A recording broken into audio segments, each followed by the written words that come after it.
ফরিদপুরের সালথায় বাসর রাতে জামাল ফকির নামের নববিবাহিত এক যুবকের রহস্যজনক মৃত্যু হয়েছে।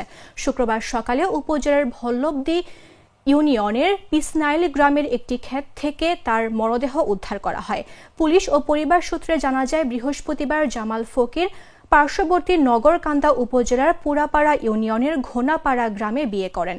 ওই রাতেই নববধূ রোকেয়া বেগমকে সঙ্গে নিয়ে নিজ বাড়িতে ফিরে আসেন। রাত 11:30টার দিকে তারা ঘুমাতে যান। পরের দিন সকালে গ্রামের মানুষের চেঁচামেচিতে জামালের স্ত্রী ঘুম থেকে জেগে ওঠেন।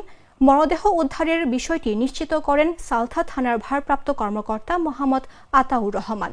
তিনি বলেন, প্রাথমিকভাবে ধারণা করা হচ্ছে এটি আত্মহত্যা। তারপরও মরদেহ ময়না তদন্তের জন্য মর্গে পাঠানো হয়েছে।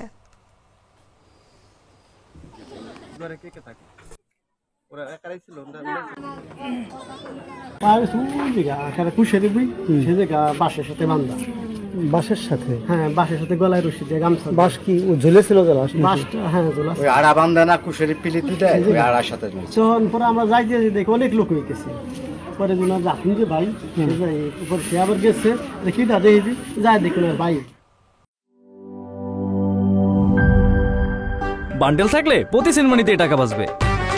বিকাশ সেনমানি বান্ডেল কিনে জিতুন প্রতি লেনদেনে।